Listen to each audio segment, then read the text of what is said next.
नमस्कार मित्रों, मैं सूरज कुमार वर्मा आप सभी का स्वागत करता हूं आपके अपने YouTube चैनल फ्लाइंग दिशा ऑनलाइन क्लासेज में। पिछले वीडियो में हमने ये देखा था कि बायोलॉजी किसे कहते हैं और बायोलॉजी के सामान्य परिचय के बारे में हम बात कर चुके थे।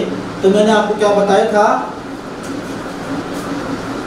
कि बायोलॉजी है, इसमें किसका अध्ययन किया जाता है, तो इसमें सजीवों का अध्ययन किया जाता है। सजीवों का या जीवधारियों का। जीवधारियों को इंग्लिश में लिविंग ऑर्गेनिज्म कहा जाता है। अब देखो, जब बायोलॉजी में सजीवों का अध्ययन किया जाता है तो बायोलॉजी के टॉपिक को आगे बढ़ाने से पहले हमें यह पता लगना चाहिए कि आखिर सजीव किसे कहते हैं और सजीवों के क्या गुण या लक्षण हो सकते हैं। क्लियर है? एक सजीव एक निर्जीव से किस प्रकार भिन्न है।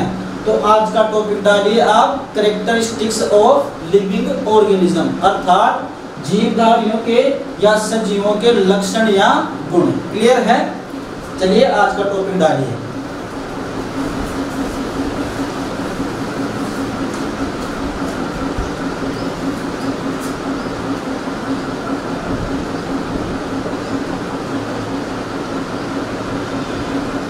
जीवधारियों के लक्षण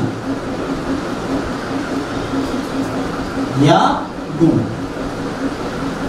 इंग्लिश में भी आप लिख सकते हैं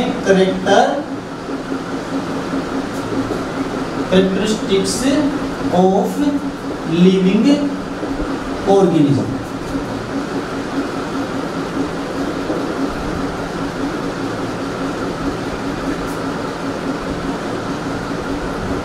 प्यारे विद्यार्थियों, अगर मैं आपसे पूछूं कि जो सजीव होते हैं उनके मूलभूत लक्षण क्या होते हैं, अर्थात सजीव में क्या गुण पाए जाते हैं, तो आप बताएंगे कि जो सजीव है वो श्वसन करते हैं, इसके अलावा उत्सर्जन करते हैं, प्रजनन करते हैं, बहुत सारे गुण हैं। लेकिन जो मेनली जो कैरेक्टर पाया जाता है वो होता है कोशिका, अर्थात सजीवों का जो शरीर होता है वो छोटी छोटी लाखों करोड़ों कोशिकाओं से मिलकर बना होता है। क्लियर है? जैसे अभी हमारा स्टूडियो है, ये एक बिल्डिंग में है। अगर इस पूरी बिल्डिंग की बात की जाए तो जो छोटी छोटी ब्रिक है अर्थात ईंटें हैं, इनसे मिलकर ये बिल्डिंग बनी हुई है। सेम इसी प्रकार जो सजीव होते हैं अर्थात जो लिविंग ऑर्गेनिज्म होते हैं, इनका शरीर छोटी छोटी कोशिकाओं से मिलकर बना होता है। तो देखो, ये मेनली गुण है अर्थात ये मेन कैरेक्टर है सजीवों का। तो आप एक नंबर लगा के लिखिए कि कोशिकीय संगठन, अर्थात सजीवों का ये मूलभूत लक्षण है, कोशिकीय संगठन।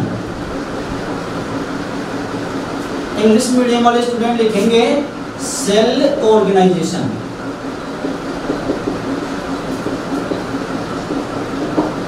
देखो, अगर बात करें सेल की तो सेल को क्या कहा जाता है, आपने शायद 10वीं या 9th वाली बुक में पढ़ा होगा कि एक सेल को कार्यात्मक एवं संरचनात्मक इकाई माना जाता है।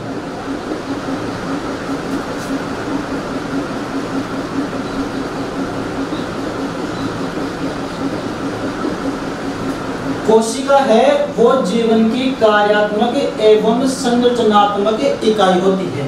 अब देखो, आपने लाइन तो पढ़ी है लेकिन आपको अभी इसका मतलब पता नहीं है, तो देखते हैं क्या है। देखो, इसमें दो टर्म यूज हुई है, एक तो है कार्यात्मक और दूसरी है संरचनात्मक। अब देखो, अगर बात करें संरचनात्मक इकाई किस प्रकार से होती है सेल, तो देखिए, अगर हमें कोई सेल दे दी जाए तो हम उसको देखकर ये बता सकते हैं कि ये कौन से जीवधारी की सेल है, अर्थात ये कोई एनिमल की सेल है या कोई जानवर की सेल है या कोई ह्यूमन की सेल है या किसी और ऑर्गेनिज्म की सेल है। तो इसलिए क्या है कि जो सेल है इसको देखकर हम किसी भी लिविंग ऑर्गेनिज्म अर्थात किसी भी जीवधारी का पता लगा सकते हैं कि ये किस संरचना की सेल है। क्लियर है? इसलिए इसको संरचनात्मक इकाई कहा जाता है। क्लियर है ये बात? तो आपको इस वर्ड का मतलब समझ में आ गया कि सेल को संरचनात्मक इकाई क्यों कहते हैं। क्लियर है। देखो बात करें तो कार्यात्मक इकाई की, तो कार्यात्मक इकाई किस प्रकार से माना जाता है। देखो अगर हमें कोई सेल दी जाए तो हमें उस सेल को देखकर ये पता लगा सकते हैं कि ये ब्रेन की सेल है या हार्ट की सेल है या लीवर की सेल है या फिर स्टमक की सेल है। अर्थात एक सेल को देखकर हम उसके कार्य के बारे में बता सकते हैं, इसलिए सेल को क्या कहा जाता है, कार्यात्मक इकाई। तो ये बात आपको समझ में आ गई होगी कि जो सेल है वो जीवन की कार्यात्मक एवं संरचनात्मक इकाई होती है। अब देखो अगर बात करें कोशिकीय संगठन की, अर्थात एक जीवधारी का शरीर कोशिका से मिलकर किस प्रकार बनता है, ये बात तो आप यहाँ नोट भी कर सकते हो कि जो प्रत्येक जीवधारी होता है उसका शरीर कोशिका से मिलकर बना होता है। ये आप अपनी लैंग्वेज में लिख लेना। बात करता हूँ मैं कोशिकीय संगठन की कि एक जीवधारी का शरीर कोशिका से मिलकर किस प्रकार से बनता है। क्लियर है। तो देखो सर्वप्रथम एक कोशिका बनती है और कोशिका को हमें सेल लिख सकते हैं। क्लियर है। अब जब बहुत सारी कोशिकाएं मिल जाती है लाखों करोड़ों की संख्या में, तो किसका निर्माण होता है, निर्माण होता है ऊतक का, और ऊतक को हम टिश्यू कहते हैं। क्लियर है। मैं क्या बता रहा हूँ आपको कि जब बहुत सारी कोशिकाएं मिलती है तो ऊतक का निर्माण होता है। क्लियर है। और जब बहुत सारे ऊतक मिल जाते हैं तो एक अंग का निर्माण होता है। थोड़े बड़े लिख देता हूं मैं।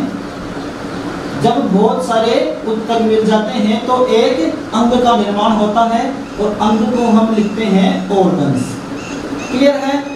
क्या बता रहा हूं मैं कि बहुत सारी सेल मिली तो क्या बना, टिश्यू, और जब बहुत सारे टिश्यू मिल जाते हैं तो क्या बनते हैं, ऑर्गन्स। जैसे हमारा हाथ बन गया, जैसे हमारे पैर बन गए, हमारा मस्तिष्क बन गया, हमारी नाक बन गई। क्लियर है। तो ये तो है बाहरी अंग जिन्हें हम देख सकते हैं, लेकिन जो आंतरिक अंग है जैसे लीवर है, किडनी है, स्टमक है, इसके अलावा जो हमारी आंत है, इंटेस्टाइन है, तो ये सभी भी ऊतक से मिलकर ही बनते हैं। क्लियर है।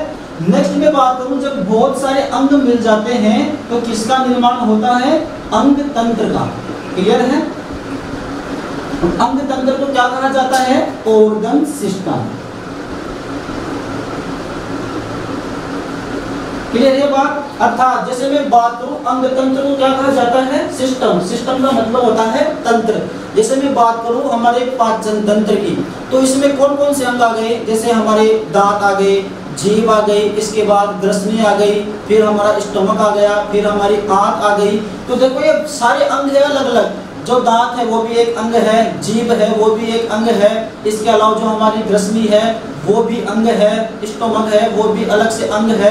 तो ये सारे अंग जब मिलते हैं तो क्या बनाते हैं, अंग तंत्र, अर्थात हमारे पाचन तंत्र का निर्माण हो गया। सेम इसी प्रकार श्वसन तंत्र का निर्माण होता है, उत्सर्जन तंत्र का निर्माण होता है। क्लियर है ये बात। तो मैं क्या बता रहा हूँ आपको कि बहुत सारी सेल मिली तो टिश्यू बना। अब जब बहुत सारे टिश्यू मिलेंगे तो क्या बनेगा, ऑर्गन, और जब बहुत सारे ऑर्गन मिलेंगे तो क्या बनेगा, ऑर्गन सिस्टम। और जब बहुत सारे ऑर्गन सिस्टम मिल जाते हैं तो फलस्वरूप किसका निर्माण होता है, फिर होता है एक जीव का, एक ऑर्गेनिज्म का। जैसे अगर ह्यूमन की बात की जाए तो जैसे हमारा तंत्रिका तंत्र मिल जाए, फिर उत्सर्जन तंत्र, पाचन तंत्र, श्वसन तंत्र, तो हमारे जितने भी तंत्र है जो मैंने आपको 8 तंत्र सिलेबस में बताए थे, तो वो सारे तंत्र मिलकर एक जीव का निर्माण कर रहे हैं। जैसे हमारा निर्माण हुआ इन सभी तंत्रों से मिलकर। क्लियर है। तो अंग तंत्र मिलकर क्या बनाते हैं, जीव। क्लियर है। एक ऑर्गेनिज्म का निर्माण होता है। तो क्या आपको ये जो मूलभूत कैरेक्टर था जीवधारियों का ये समझ में आ गया? अगर समझ में आ गया तो आप इसे नोट कर लीजिए, आप इसका स्क्रीनशॉट ले लीजिए।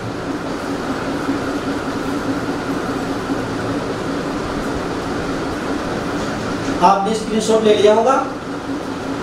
नेक्स्ट जो दूसरे नंबर की चीज आती है वो है जीव द्रव्य।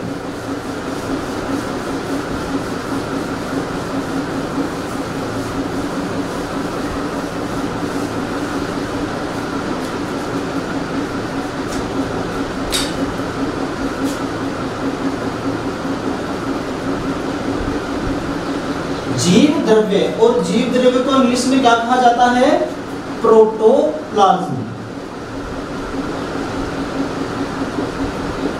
पहली लाइन में आप क्या लिखेंगे कि प्रत्येक सजीव की कोशिका में जीव द्रव्य उपस्थित होता है। देखो पहले विद्यार्थी अगर बात करें जीव द्रव्य की, तो देखो इस प्रकार से हमारी सेल है, सपोज दैट इस प्रकार से हमारी सेल है, इस सेल के चारों ओर एक पतली मेम्ब्रेन पाई जाती है, झिल्ली पाई जाती है इस प्रकार से, और इस झिल्ली को क्या कहा जाता है, कोशिका झिल्ली।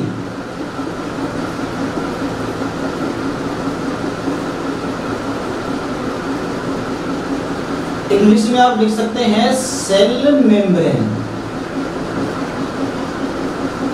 मैं आपको क्या बता रहा हूं कि इस प्रकार से हमारी कोशिकाएं होती है, एक सजीव की कोशिकाएं होती है, क्लियर है। तो इस कोशिका के चारों ओर जो पतली मेम्ब्रेन होती है, इसको हम क्या कहते हैं, कोशिका झिल्ली, क्लियर है। अब देखो मैं क्या बोल रहा हूँ, इस कोशिका झिल्ली के अंदर अर्थात यहाँ पर बहुत सारी सामग्री होती है, अर्थात बहुत सारी सामग्री होती है। इस प्रकार से इसमें जैसे केंद्रक होगा, इसके अलावा माइटोकॉन्ड्रिया होगा, लाइसोसोम होगा, राइबोसोम होगा, इस प्रकार से जो कुछ भी इसमें सामग्री होती है उसको हम क्या कहते हैं, जीव द्रव्य कहा जाता है, क्लियर है। अर्थात मैं आपको क्या बता रहा हूँ, इस कोशिका झिल्ली के अंदर जो कुछ भी मैटर है अंदर, उसको हम क्या कहते हैं, जीव द्रव्य। पहली बात है तो आप इसको नोट करके लिख सकते हैं कि ये है जीव द्रव्य। अगर मैं बात करूं जीव द्रव्य की, तो आपसे एग्जाम में क्वेश्चन पूछा जाता है कि जीव द्रव्य की खोज किस वैज्ञानिक ने की, तो आप यहाँ पर लिख सकते हैं खोज की थी एक वैज्ञानिक का नाम है डुजार्डिन। ये जो वैज्ञानिक है, इन्होंने सबसे पहले इस मैटर को देखा था कि इस सेल में क्या है, तो इन्होंने इसकी खोज की थी, क्लियर है। अगर बात करूं मैं जीव द्रव्य शब्द की, तो आपके एग्जाम में पूछा जाता है कि जो जीव द्रव्य शब्द है वो किसने दिया, तो आप यहाँ लिख लेना कि शब्द दिया पुरकिंजे ने, ये वैज्ञानिक का नाम है। पुरकिंजे ने जीव द्रव्य शब्द दिया, जबकि खोज किन्होंने की, डुजार्डिन ने, क्लियर है। ये आपकी बेसिक नॉलेज थी, है ना। तो मैं क्या बता रहा हूँ आपको कि प्रत्येक सजीव की कोशिका में क्या उपस्थित होता है, जीव द्रव्य उपस्थित होता है, क्लियर है। अगर जीव द्रव्य की बात करें तो इसको मेनली 2 पार्ट्स में डिवाइड किया जाता है। जैसे मेरे को सेल वाले टॉपिक में पढ़ाना चाहिए था, लेकिन आपको थोड़ा बहुत नॉलेज एक्स्ट्रा होना चाहिए हर चीज का, तो इसको 2 पार्ट्स में डिवाइड हम कर सकते हैं। जो पहला भाग है, अर्थात मैं क्या बता रहा हूँ आपको कि जो इस कोशिका झिल्ली के अंदर जो कुछ भी मैटर है, इसको हम 2 भागों में डिवाइड कर सकते हैं। पहला तो है कोशिका द्रव्य,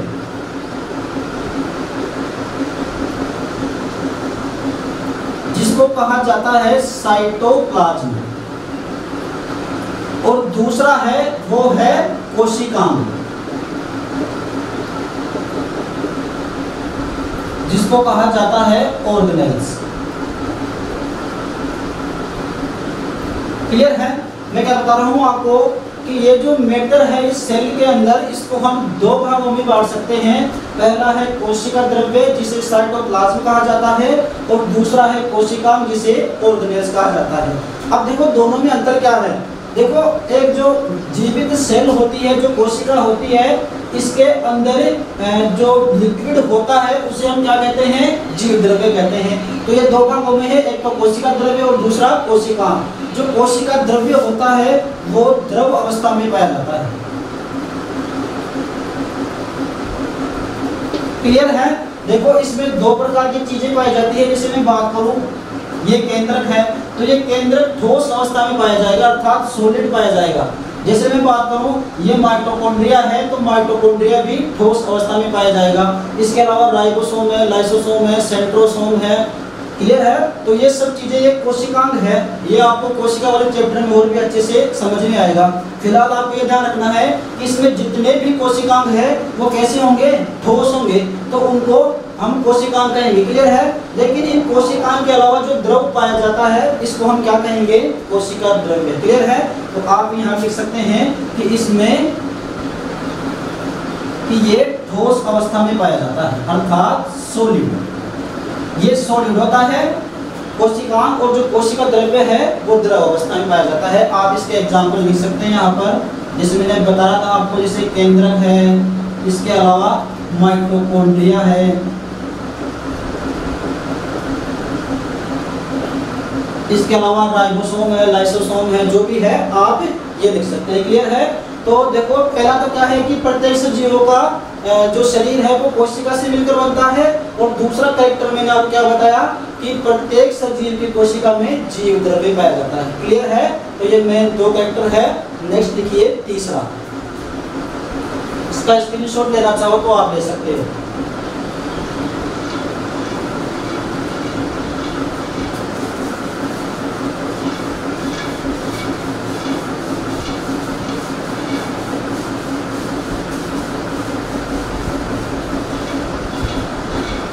तीसरा कैरेक्टर लिखिए आप, उपापचयन की क्रियाएं।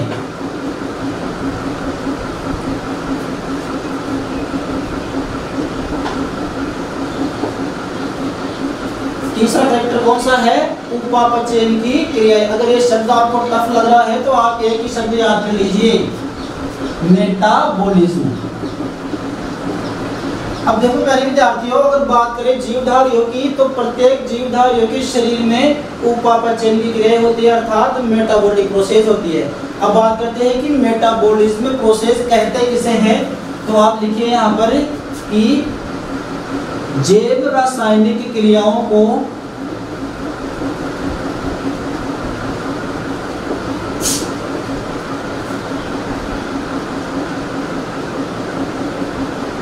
मेटाबॉलिज्म कहा जाता है। थोड़ा सा बात कर लेते हैं कि जैव रासायनिक, आप यहाँ डॉट लगा के लिखना, क्रियाओं को जैव रासायनिक क्रियाओं को मेटाबॉलिज्म कहा जाता है। देखो बात करते हैं इस शब्द की कि जैव रासायनिक क्रियाएं होती क्या है, क्लियर है। तो देखिए जैव रासायनिक जो क्रियाएं हैं वो किले कहते हैं कि हमारे जो सजीव होते हैं, जो जीवधारी होते हैं, उनके शरीर में जो रासायनिक क्रियाएं होती है उनको हम क्या कहते हैं, जैव रासायनिक क्रियाएं। जैसे मैं बात करूँ, आपको एक एग्जाम्पल दूँ छोटा सा, कि हमारे जो हमारी लार होती है, उस लार में एक एंजाइम पाया जाता है और वो होता है टाइलिन। ये टाइलिन एंजाइम क्या काम करता है,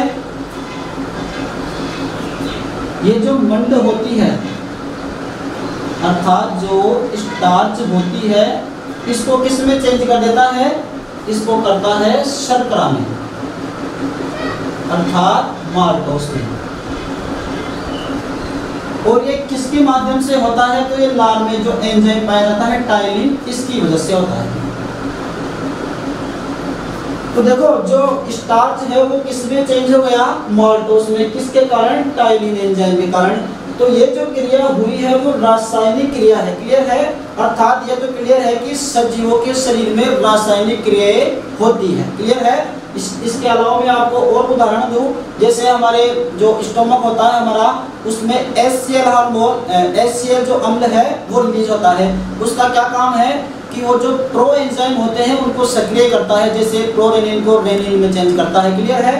तो ऐसे बहुत सारे रासायनिक क्रियाएं हैं जो एक सजीव के शरीर में होती है। अब क्योंकि ये एक सजीव के शरीर में होती है, एक जीव के शरीर में होती है, तो इसको जैव रासायनिक क्रियाएं कहा जाता है, क्लियर है। तो आप क्या लिख सकते हैं कि प्रत्येक सजीव के शरीर में उपापचयन की क्रियाएं होती है, क्लियर है ये बात करते हैं कि उपापचयन की क्रियाएं कितने प्रकार की होती हैं, क्लियर है। देखो प्यारे विद्यार्थियों, ये क्लास आपको बोरिंग लग सकती है क्योंकि ये जो मैं आपको बता रहा हूँ ये साइंस की बेसिक क्लासेज है। क्लियर है? जैसे मैं अभी टॉपिक को आगे बढ़ाऊंगा तो मैं आपको बोलूंगा कि ये कैटाबॉलिक प्रोसेस है, श्वसन पढ़ाऊंगा तब फिर मैं आपको बताऊंगा जो पोषण है वो एनाबॉलिक प्रोसेस है, तो आप वहां फिर कंफ्यूज होगे। इसलिए आपको ये चीजें पहले क्लियर करनी है। ये एक प्रकार से बेसिक क्लासेज है आपकी। क्लियर है? तो ये चीजें आपको आनी ही आनी चाहिए अगर आप बायोलॉजी पढ़ रहे हो तो। क्लियर है? तो आप इसे ध्यान से पढ़िए। जो मेटाबॉलिक प्रोसेस है इसको हमें दो भागों में बांट सकते हैं। पहली तो है एनाबॉलिक और दूसरी है कैटाबॉलिक। अगर बात करें इनके हिंदी की तो देखिए इसको तो बोलते हैं उपचय और इसको कहा जाता है अपचय।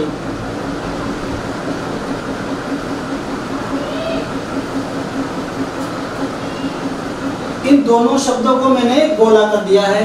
क्यों किया है? इसलिए किया है कि ये शब्द आपको जो आप पेपर दोगे उसमें नहीं मिलेंगे, आपको डायरेक्ट ऐसा ही लिखा हुआ मिलेगा एनाबॉलिक। क्लियर है? और यहाँ पर क्या मिलेगा? कैटाबॉलिक। इसलिए हिंदी मीडियम वाले जो स्टूडेंट है वो आप ये टर्म ही याद करें। अगर ये याद नहीं करोगे तो भी काम चल जाएगा, लेकिन ये याद होना बहुत जरूरी है। क्लियर है? तो देखो बात करते हैं कि एनाबॉलिक क्या होती है और कैटाबॉलिक क्या होती है। तो मैं थोड़ा यहाँ लिख देता हूँ ये।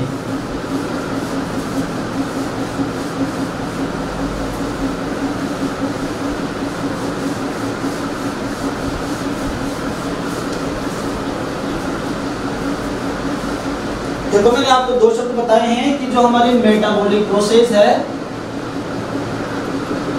वो दो प्रकार की होती है। एक तो होती है एनाबॉलिक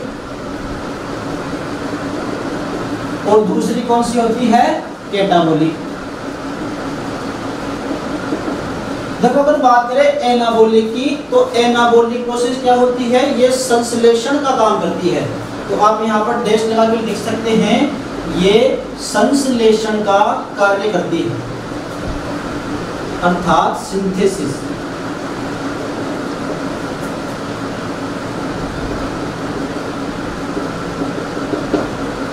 संश्लेषण का मतलब क्या है? आप इसको दूसरे सरल शब्दों में लिख सकते हैं कि ये जो सरल पदार्थ होते हैं उसको चेंज करके जटिल पदार्थ में कन्वर्ट कर देती है। क्लियर है? अर्थात simpler form to complex form. किस प्रकार से? जैसे बात करें अगर हमारे शरीर में इस प्रकार से छोटे छोटे मॉलिक्यूल है, आप किसी की भी ले सकते हैं, जैसे प्रोटीन के हैं, वसा के हैं या कार्बोहाइड्रेट के हैं, तो इस प्रकार से छोटे छोटे मॉलिक्यूल होते हैं। क्लियर है? तो ये इसको कन्वर्ट करके क्या करती है? एक बिल्कुल संश्लेषण करके ऐसे ठोस पदार्थ बना देती है। क्लियर है? तो इस एग्जांपल से आपको समझ में आएगा कि एनाबॉलिक प्रोसेस क्या होती है। कि इस प्रकार से हमारे शरीर में छोटे छोटे मॉलिक्यूल्स अर्थात कण पाए जाते हैं जिनको कन्वर्ट करके ये जटिल पदार्थ में इस प्रकार से कन्वर्ट कर देती है। अगर मैं बात करूँ इसके एग्जाम्पल की तो इसका एग्जाम्पल आप लिख लीजिए पोषण। जो आपको एग्जाम में पूछा जा चुका है कि एनाबॉलिक प्रोसेस का एग्जाम्पल बताएं, तो उसमें चार ऑप्शन थे। एक था पोषण, दूसरा था श्वसन, तीसरा था उत्सर्जन और चौथा था इनमें से कोई नहीं। तो इसका राइट आंसर क्या होगा? पोषण। मैं आपको अच्छी प्रकार से समझा रहा हूँ कि एनाबॉलिक प्रोसेस क्या होती है कि ये जो छोटे छोटे मॉलिक्यूल होती है उसको चेंज करके कॉम्प्लेक्स फॉर्म में चेंज कर देती है। क्लियर है? बात करते हैं कैटाबॉलिक प्रोसेस की। तो ये क्या कार्य करती है? ये करती है तोड़ने का कार्य, अर्थात ब्रेकडाउन। क्लियर है? तोड़ने का कार्य किस प्रकार से कि ये क्या करती है? जटिल पदार्थों को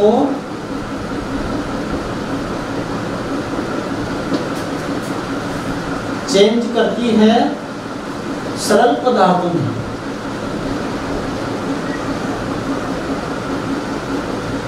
जटिल पदार्थ अर्थात complex form to simpler form. किस प्रकार से? यदि मान लो हमारे शरीर में इस प्रकार से कोई मॉलिक्यूल है, क्लियर है, तो इसको ये कन्वर्ट करके क्या करेगी, इस प्रकार से छोटे छोटे कणों में विभाजित कर देती है। ये जस्ट इसका उल्टा है कैटाबोलिक, क्लियर है। एनाबोलिक कैटाबोलिक का जस्ट उल्टा है, क्लियर है। अगर बात करें इसके एग्जाम्पल की, तो देखिए इसका एग्जाम्पल है श्वसन। अब विद्यार्थी देखेंगे कि श्वसन जो हम सांस लेते हैं और सांस बाहर छोड़ते हैं, तो इसमें कौन सा कैटाबोलिक का कार्य हो रहा है। पहली बात तो आपको श्वसन का पता ही नहीं कि श्वसन पहले किसे हैं। जब क्लास में मैं विद्यार्थियों से पूछता हूं कि प्यारे विद्यार्थियों बताओ श्वसन किसे कहते हैं, तो स्टूडेंट क्या कहते हैं कि सर सांस को अंदर लेना और सांस को बाहर छोड़ना क्या कहलाता है, श्वसन। नहीं, ये कॉन्सेप्ट गलत है।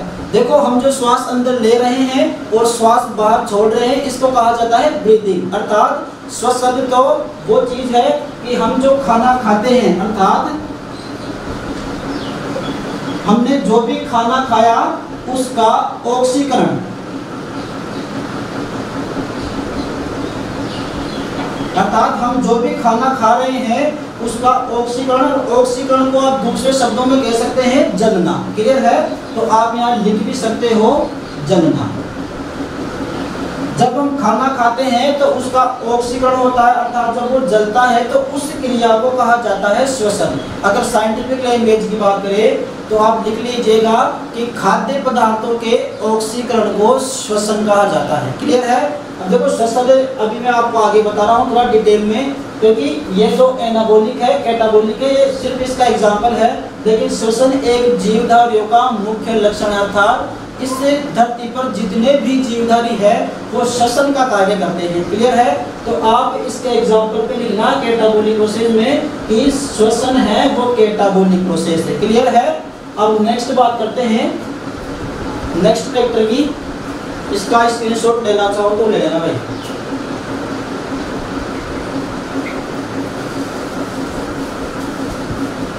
मैंने आपको 3 कैरेक्टर बता दिए हैं, अब चौथा कैरेक्टर लिखिए आप।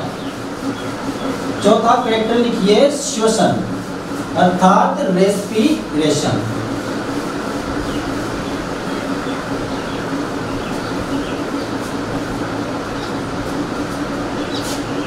चार नंबर का कैरेक्टर लिखिए जीवधारियों का श्वसन अर्थात रेस्पिरेशन। देखो श्वसन में आपको पहले बताया था कि खाद्य पदार्थों के ऑक्सीकरण को श्वसन कहा जाता है। यह परिभाषा मैं लिख ही देता हूं एक बार।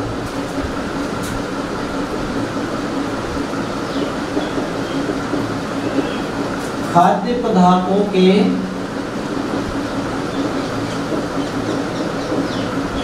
ऑक्सीकरण को श्वसन कहा जाता है। अब डेश लगा के लिखना it is a catabolic process.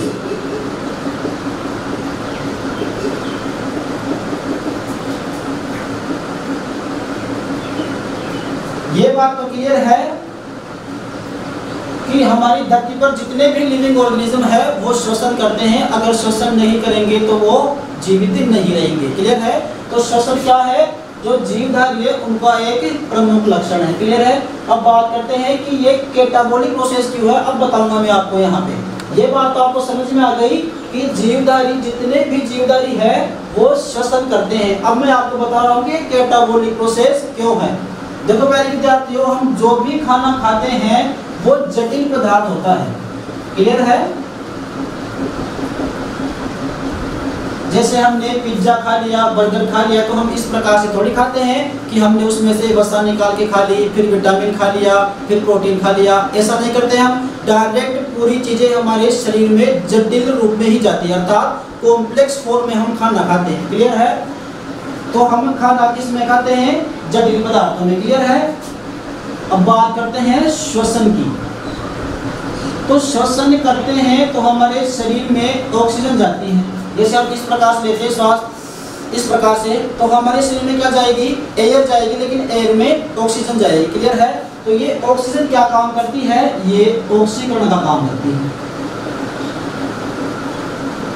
अर्थात ऑक्सीडेशन। अब देखो श्वसन के माध्यम से क्या होगा, खाद्य पदार्थों का ऑक्सीकरण होगा। आप यहाँ भी लिख लेना भाई, कंफ्यूज मत होना। खाद्य पदार्थ, तो खाद्य पदार्थ हमने खाया, कोई भी खाना हमने खाया, तो श्वसन के माध्यम से क्या होगा, ऑक्सीकरण होगा उन पदार्थों का। और इस खाने से क्या होगा कि हमारी जो वसा है वो अलग निकल जाएगी, और जो कार्बोहाइड्रेट है वो अलग निकल जाएगा। इसके अलावा प्रोटीन अलग निकल जाएगा, और इसके अलावा विटामिन अलग से निकल जाएगा, और जो खनिज लवण है वो भी अलग निकल जाएगा। अब देखो हमने खाया तो एक ही प्रकार का खाना है, लेकिन उससे इतनी सारी चीजें निकल गई। तो मैं आपको क्या बता रहा था कैटाबॉलिक प्रोसेस में कि कोई भी जटिल पदार्थ है उसके ये छोटे छोटे अणु इस प्रकार से बना देता है। तो देखो हमने खाना तो एक ही प्रकार का खाया, लेकिन उससे वसा अलग हो गई, कार्बोहाइड्रेट अलग हो गया, प्रोटीन अलग हो गया, विटामिन अलग हो गया, और खनिज लवण अलग हो गया। तो ये जो जटिल पदार्थ था ये सरल पदार्थों में बदला कि नहीं बदला, बिल्कुल सर बदला। तो ये कौन सी प्रोसेस होगी, कैटाबॉलिक प्रोसेस। क्लियर है?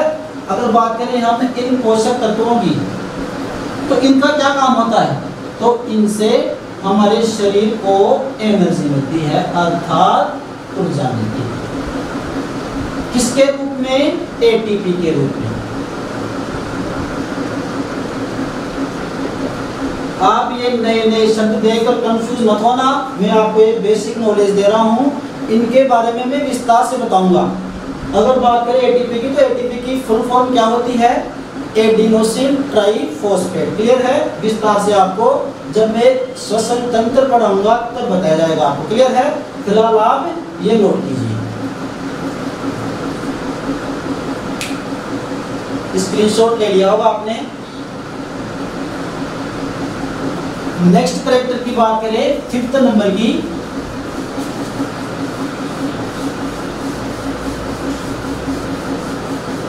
तो 5th नंबर का कैरेक्टर लिखिए आप, उत्सर्जन।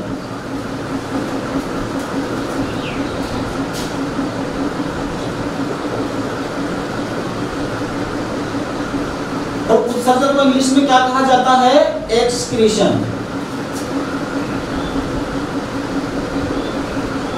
देखो आपको ये इंग्लिश वर्ड याद होने चाहिए।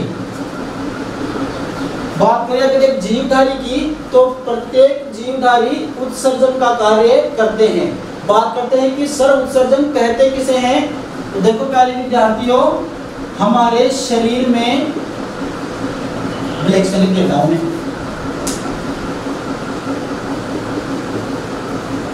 हमारे शरीर में जो वेस्ट मटेरियल होते हैं, जैसे हमने कोई खाना खाया तो उसमें जो हमारे शरीर की काम की चीजें थी, जैसे वसा, कार्बोहाइड्रेट, प्रोटीन, विटामिन, तो हमारे शरीर ने उनका अवशोषण कर लिया। लेकिन उसके अलावा जो बाकी चीजें बच गई जो हमारे शरीर के लिए वेस्ट है, तो उनका मतलब हमारे शरीर से निकास होना ही क्या कहलाता है, उत्सर्जन। तो आप लिखना, हमारे शरीर में वेस्ट मटेरियल का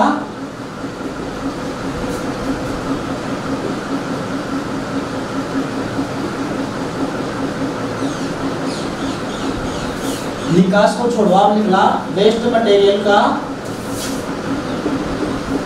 बाहर होना उत्सर्जन कहलाता है।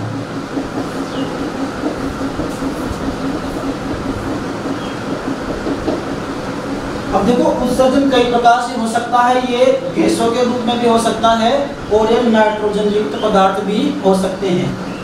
तो ये गैस के रूप में भी हो सकते हैं, जो वेस्ट मटेरियल है वो गैसेस के रूप में भी हो सकते हैं, और इसके अलावा नाइट्रोजिनस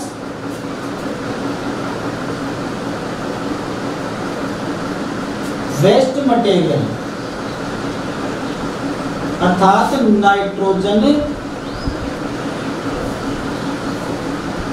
नाइट्रोजन युक्त वर्ज्य पदार्थ। अगर बात करें गैसेज की तो देखिए हमारे शरीर के लिए जो CO2 है अर्थात जो कार्बन डाइऑक्साइड है वो वेस्ट मटेरियल है, अर्थात जो कार्बन डाइऑक्साइड है वो हमारे शरीर के कोई काम नहीं आती है। तो देखो जो CO2 है वो एक वेस्ट मटेरियल है, क्लियर है। और इस CO2 को हमें किसके माध्यम से बाहर करते हैं, तो आप लिखना कि हम इसे श्वसन के माध्यम से बाहर करते हैं। तो ये जो बाहर करने की क्रिया है यही क्या है, एक्सक्रीशन है, क्लियर है। आपको इस एग्जांपल से समझ में आ गया होगा कि उत्सर्जन कहते किसे हैं। जैसे CO2 है वो हमारे शरीर में कोई काम नहीं करती, अर्थात इस CO2 की हमारे शरीर को कोई आवश्यकता नहीं है। तो ये क्या है, वेस्ट मटेरियल है। तो ये श्वसन के माध्यम से हमारे शरीर के बाहर होती है, तो इसको क्या कहा जाता है, उत्सर्जन। अगर बात करूं मैं नाइट्रोजनस वेस्ट मटेरियल की, तो जैसे यूरिया है। पहले विद्यार्थी बात करें कि नाइट्रोजन युक्त वर्ज्य पदार्थ होता क्या है, तो देखिए ऐसे वेस्ट मटेरियल जिनमें नाइट्रोजन की मात्रा ज्यादा होती है उन्हें क्या कहते हैं, नाइट्रोजन युक्त वर्ज्य पदार्थ। जैसे यूरिया है, इसके अलावा अमोनिया है, इसके अलावा यूरिक एसिड है। तो ये सब क्या है, ये नाइट्रोजन युक्त वर्ज्य पदार्थ है। तो मैं आपको क्या बता रहा हूं कि जीवधारियों के लक्षण, क्लियर है। तो ये 5वें नंबर का था उत्सर्जन, अर्थात आप क्या लिख सकते हैं कि जीवधारियों में उत्सर्जन की क्रिया पाई जाती है, क्लियर है। इसका आप स्क्रीनशॉट ले लें।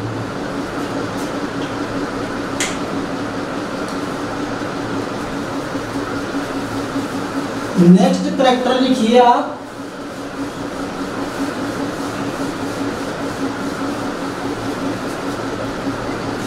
प्रजनन, अर्थात रिप्रोडक्शन। अर्थात प्रत्येक जीवधारी है वो प्रजनन करते हैं। अब प्यारे विद्यार्थियों मैं आपको एक क्वेश्चन पूछता हूं कि जो जीवधारी होते हैं अर्थात जो सजीव होते हैं वो प्रजनन की क्रिया क्यों करते हैं। तो देखो मैं बताता हूं आपको कि प्रजनन क्यों करते हैं। देखो जो भी प्रजाति हमारे इस धरती पर पाई जाती है, जो भी प्रजाति हमारी इस धरती पर पाई जाती है वो अपनी प्रजाति को बनाए रखने के लिए सेम अपने ही प्रकार के दूसरी प्रजाति को बनाने के लिए क्या करती है, प्रजनन करती है, क्लियर है। अर्थात सिंपल शब्दों में आप क्या कह सकते हो कि एक प्रजाति अपनी प्रजाति को बनाए रखने के लिए क्या काम करती है, प्रजनन का काम करती है। और जो लिविंग ऑर्गेनिज्म है इसका ये एक महत्वपूर्ण कैरेक्टर है कि जीवधारियों में प्रजनन क्रिया पाई जाती है, क्लियर है। बात कर लेते हैं थोड़ा प्रजनन की। तो देखो प्रजनन दो प्रकार का होता है, 2 टाइप्स। एक तो होता है अलैंगिक प्रजनन और दूसरा होता है लैंगिक। इसको आप बोल सकते हो एसेक्सुअल रिप्रोडक्शन और इसको बोल सकते हो आप सेक्सुअल रिप्रोडक्शन। देखो दोनों में क्या डिफरेंस है। अगर बात करें एसेक्सुअल रिप्रोडक्शन की, तो जिन जीवों में एसेक्सुअल रिप्रोडक्शन पाया जाता है उनमें विशेष जनन अंग नहीं पाए जाते हैं, क्लियर है। अर्थात उनमें जनन अंगों की अनुपस्थिति होती है और इनको प्रजनन करने के लिए अपने किसी पार्टनर की आवश्यकता नहीं होती है। तो ऐसे प्रजनन को क्या कहा जाता है, अलैंगिक प्रजनन, क्लियर है। अगर बात करें लैंगिक प्रजनन की, तो देखो जिनमें लैंगिक प्रजनन पाया जाता है उनमें जनन अंग काफी विकसित होते हैं और इनको रिप्रोडक्शन करने के लिए अपने पार्टनर की आवश्यकता होती है, क्लियर है। तो प्रजनन दो प्रकार का होता है, अलैंगिक और लैंगिक। फिलहाल इतना ही आपके लिए। नेक्स्ट कैरेक्टर लिखिए अब आप, देखिए लिखवा देता हूं, जीवन चक्र अर्थात लाइफ साइकिल। देखो हमारी धरती पर जितने भी लिविंग ऑर्गेनिज्म है उन सब की एक लाइफ साइकिल होती है। लाइफ साइकिल बोले तो किस प्रकार से, अर्थात जितने भी सजीव इस धरती पर आए हैं एक दिन उनको सबको मरना ही होगा। तो देखो किस प्रकार से जीवन चक्र पाया जाता है। अब मैं आपको सभी का तो जीवन चक्र बताऊंगा नहीं, सिर्फ हम बात करेंगे ह्यूमन की अर्थात मानव की, कि मानव में किस प्रकार से जीवन चक्र पाया जाता है। अर्थात एक मानव जो बनता है तो वो उसकी शुरुआत कहाँ से होती है और वो कहाँ जाके खत्म होता है, तो इसको क्या कहा जाता है, जीवन चक्र। क्लियर है। और प्रत्येक जीवधारी में जीवन चक्र पाया जाता है। किस प्रकार से बात करें अगर ह्यूमन की, आप यहाँ लिख लेना, मैं सिर्फ और सिर्फ ह्यूमन की बात कर रहा हूँ। तो देखो जो ह्यूमन एक बनता है अर्थात एक ह्यूमन का विकास होता है, उसकी प्रारंभिक अवस्था होती है जाइगोट। तो जाइगोट को आप इस प्रकार से लिख सकते हैं। देखो बात करें अगर जाइगोट की, कि जाइगोट होता क्या है, तो देखो एक तो होता है नर युग्मक और एक होता है मादा युग्मक। क्लियर है। तो जब इन दोनों का निषेचन होता है तो प्राप्त अवस्था क्या कहलाती है, जाइगोट कहलाती है। क्लियर है ये बात। अर्थात जो गेमेट्स है, अर्थात जो नर युग्मक है और मादा युग्मक है, तो उनका जो फर्टिलाइजेशन होता है उसके बाद की अवस्था होती है जाइगोट। क्लियर है। अर्थात एक मानव की जो शुरुआत है वो यहाँ से होती है। क्लियर है। इसके बाद में कौन सी अवस्था होती है, इसके बाद में अवस्था होती है एम्ब्रियो। और एम्ब्रियो को हिंदी में भ्रूण कहा जाता है। अर्थात पहले जाइगोट का निर्माण होता है और उसके बाद में एम्ब्रियो का निर्माण होता है। क्लियर है। एम्ब्रियो क्या होता है, तो आपने पढ़ा होगा कि मनुष्य की कोशिकाओं में विभाजन पाया जाता है, जैसे अर्धसूत्री विभाजन और समसूत्री विभाजन। क्लियर है। तो देखो ये एक प्रकार की कोशिका ही होती है। तो इसका जो पहला विभाजन है, अर्थात इसका पहला विभाजन होगा जब इस जाइगोट का पहला विभाजन होगा तो प्राप्त अवस्था क्या कहलाएगी, एम्ब्रियो। क्लियर है। और इसको हिंदी में भ्रूण कहा जाता है। नेक्स्ट अगर बात करें तो नेक्स्ट अवस्था होती है फीटस, और फीटस को भी भ्रूण कहा जाता है। पहले जाइगोट का निर्माण होता है, जब इसका पहला विभाजन होता है तो एम्ब्रियो बनता है, और एम्ब्रियो के बाद की अवस्था कौन सी होती है, फीटस। देखो फीटस किसे कहते हैं, तो ये इस जाइगोट के 56 दिनों के बाद की अवस्था होती है। मैं क्या बोल रहा हूँ आपको कि पहले जाइगोट बनता है, फिर एम्ब्रियो बनता है और फिर फीटस। क्लियर है। फीटस कौन सी अवस्था होती है, तो ये जाइगोट के 56 दिनों के बाद की अवस्था होती है। क्लियर है। अगर नेक्स्ट बात करें फीटस के बाद में, तो एक बेबी का जन्म होता है। क्लियर है। तो आप यहाँ लिखना न्यू बोर्न बेबी। और एक बेबी की अवस्था को हम क्या बोलते हैं, एक बच्चे की अवस्था को बाल्यावस्था। क्लियर है। मैं आपको क्या बता रहा हूँ कि पहले जाइगोट बनता है, फिर एम्ब्रियो बनता है, उसके बाद में फीटस और एक फिर बच्चे का जन्म होता है। क्लियर। इससे बाल्यावस्था के बाद में कौन सी अवस्था आती है, तो वो होती है प्यूबर्टी, अर्थात किशोरावस्था। क्लियर है। फिर इस किशोरावस्था के बाद की अवस्था कौन सी होती है, ये नीचे दिख रहा है। किशोरावस्था के बाद में कौन सी अवस्था होती है, तो वो होती है एडल्ट, अर्थात युवावस्था। इस एडल्ट के बाद में कौन सी अवस्था होती है, तो वो होती है वृद्धावस्था, अर्थात ओल्ड एज।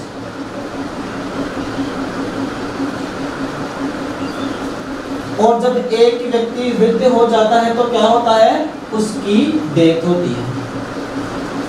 देखो प्यारे विद्यार्थियों, जीवधारियों का जीवन चक्र पाया जाता है जीवधारियों में, और एक ह्यूमन का जीवन चक्र है ये।